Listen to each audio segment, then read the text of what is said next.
യിരെമ്യാ പ്രവാചകന്റെ പുസ്തകം 25-ാം അധ്യായം അതിൻ്റെ 1 മുതൽ 38 വരെയുള്ളതായ വേദവാക്യങ്ങൾ.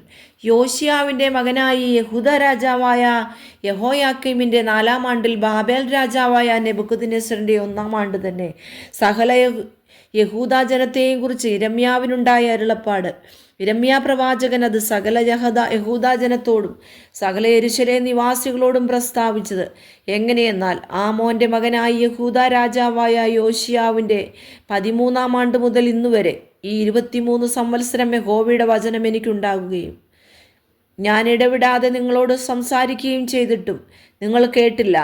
യഹോവ പ്രവാചകന്മാരായ തൻ്റെ സകല ദാസന്മാരെയും ഇടവിടാതെ നിങ്ങളുടെ അടുക്കൽ അയച്ചിട്ടും നിങ്ങൾ കേട്ടില്ല. കേൾക്കത്തക്കവണ്ണം നിങ്ങളുടെ ചെവി ചായ്ച്ചതുമില്ല.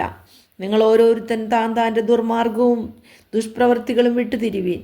എന്നാൽ യഹോവ നിങ്ങൾക്കും നിങ്ങളുടെ പിതാക്കന്മാർക്കും തന്ന ദേശത്ത് നിങ്ങൾ എന്നും എന്നേക്കും പാർക്കും. അന്യദേവന്മാരെ സേവിച്ച് നമസ്കരിക്കേണ്ടതിന് അവരോട് ചേരരുത്. നിങ്ങളുടെ കൈകളുടെ പ്രവൃത്തികൾ കൊണ്ടെന്നെ കോപിപ്പിക്കുകയും അരുത്.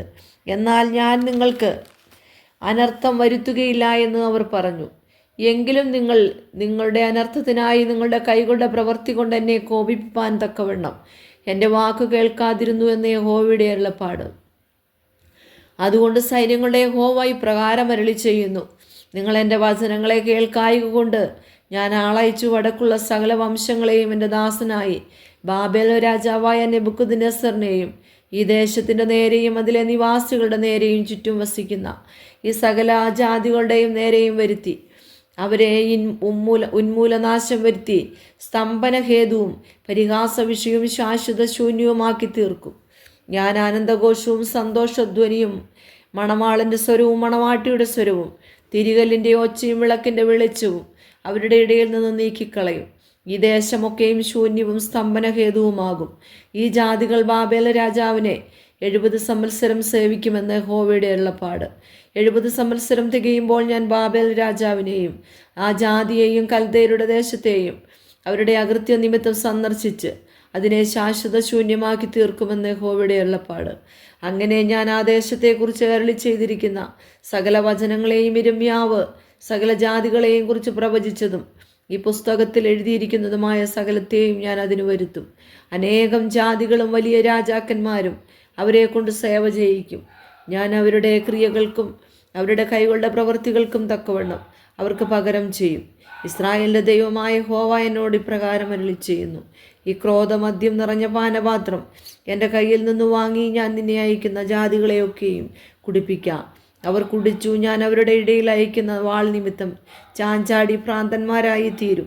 അങ്ങനെ ഞാൻ പാനപാത്രം യഹോവയുടെ കയ്യിൽ നിന്ന് വാങ്ങി യഹോവ എന്നെ അയച്ച സകല ജാതികളെയും കുടിപ്പിച്ചു. ഇന്നുള്ളതുപോലെ ശൂന്യവും സ്തംഭനഹേതുവും പരിഹാസവിഷയും ശാപവാക്യവുമാക്കേണ്ടതിന് യെരൂശലേമിനെയും യഹൂദാ പട്ടണങ്ങളെയും രാജാക്കന്മാരെയും പ്രഭുക്കന്മാരെയും മിസ്രയീം രാജാവായ ഫറവോനെയും അവൻ്റെ ഭൃത്യന്മാരെയും പ്രഭുക്കന്മാരെയും സകല പ്രജകളെയും സർവസമ്മിശ്ര ജാതിയെയും ഈ ഊസ് ദേശത്തിലെ സകല രാജാക്കന്മാരെയും ഫെലിസ്ത്യ ദേശത്തിലെ സകല രാജാക്കന്മാരെയും അസ്കലോനെയും ഗസ്സയെയും എക്രോനെയും അസ്തോദിൽ ശേഷിപ്പുള്ളവരെയും ഏദോമിനെയും മോവാബിനെയും അമോന്യരെയും സകല സോർ രാജാക്കന്മാരെയും സകല സീദോന്യ രാജാക്കന്മാരെയും സമുദ്രത്തിനരികെയുള്ള ദ്വീപുകളിലെ രാജാക്കന്മാരെയും ദേദാനെയും തേമയെയും ബൂസിനെയും തലയുടെ അരികെ വടിച്ചവരെയൊക്കെയും എല്ലാ അരാബ്യ രാജാക്കന്മാരെയും മരുവാസികളായ സമ്മിശ്ര ജാതിയുടെ സകല രാജാക്കന്മാരെയും സകല സിമ്രി രാജാക്കന്മാരെയും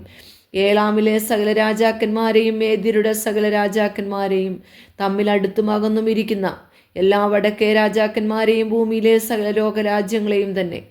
ശേഷക് രാജാവോ അവരുടെ ശേഷം കുടിക്കണം.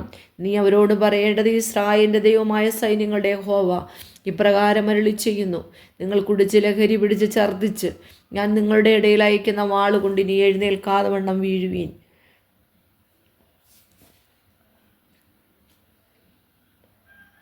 എന്നാൽ പാനപാത്രം നിന്റെ കയ്യിൽ നിന്ന് വാങ്ങി കുടിപ്പാൻ അവർക്ക് മനസ്സില്ലാഞ്ഞാൽ നീ അവരോട് പറയേണ്ടത്: സൈന്യങ്ങളുടെ യഹോവ ഇപ്രകാരം അരുളി ചെയ്യുന്നു, നിങ്ങൾ കുടിച്ചേ മതിയാവൂ. എൻ്റെ നാമം വിളിക്കപ്പെട്ടിരിക്കുന്ന നഗരത്തിന് ഞാൻ അനർത്ഥം വരുത്തുവാൻ തുടങ്ങുന്നു. പിന്നെ നിങ്ങൾ കേവലം ശിക്ഷ കൂടാതെ പോകുമോ? ശിക്ഷ കൂടാതെ പോകുകയില്ല. ഞാൻ സകല ഭൂവാസികളുടെയും മേൽ വാളിനെ വിളിച്ചു വരുത്തും എന്ന് സൈന്യങ്ങളുടെ യഹോവയുടെ അരുളപ്പാട്. ആകയാൽ നീ ഈ വചനങ്ങളെയൊക്കെയും അവരോട് പ്രവചിച്ചു പറക. യഹോവ ഉയരത്തിൽ നിന്ന് ഗർജിച്ച് തൻ്റെ വിശുദ്ധ നിവാസത്തിൽ നിന്ന് നാദം പുറപ്പെടുവിക്കുന്നു. അവ തൻ്റെ മേച്ചൽ പുറത്തെ നോക്കി ഉറക്കെ ഗർജിക്കുന്നു. മുന്തിരിച്ചക്ക് ചവിട്ടുന്നത് പോലെ അവൻ സകല ഭൂവാസികൾക്കും നേരെ ആർപ്പ് വിളിക്കുന്നു. ആരവം ഭൂമിയുടെ അറ്റത്തോളം എത്തിക്കുന്നു.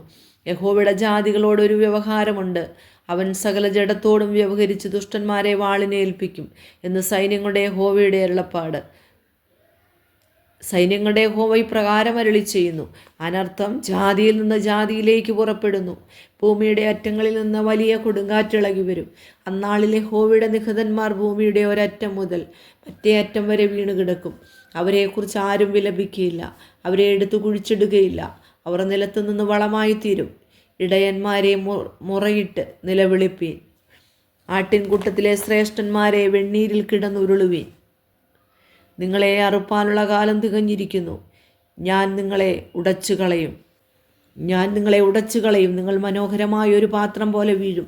ഇടയന്മാർക്ക് ശരണവും ആട്ടിൻകൂട്ടത്തിലെ ശ്രേഷ്ഠന്മാർക്ക് ഉദ്ധാരണവും ഇല്ലാതെയാകും. യഹോവ മേച്ചൽപുറത്തെ പാഴാക്കി കളയുന്നതുകൊണ്ട് ഇടയന്മാർ നിലവിളിക്കുന്നതും ആട്ടിൻകൂട്ടത്തിലെ ശ്രേഷ്ഠന്മാർ മുറയിടുന്നതും കേൾപ്പാറാകും. സമാധാനമുള്ള മേച്ചൽപ്പുറങ്ങളെ യഹോവയുടെ ഉഗ്രകോപ നിമിത്തം നശിച്ചു പോയിരിക്കുന്നു. അവൻ ഒരു ബാലസിംഹം എന്ന പോലെ തൻ്റെ മുറ്റുകാട് വിട്ടു വന്നിരിക്കുന്നു. പീഡിപ്പിക്കുന്ന വാൾ കൊണ്ടും അവൻ്റെ ഉഗ്രകോപം കൊണ്ടും അവരുടെ ദേശം ശൂന്യമായിരിക്കുന്നു.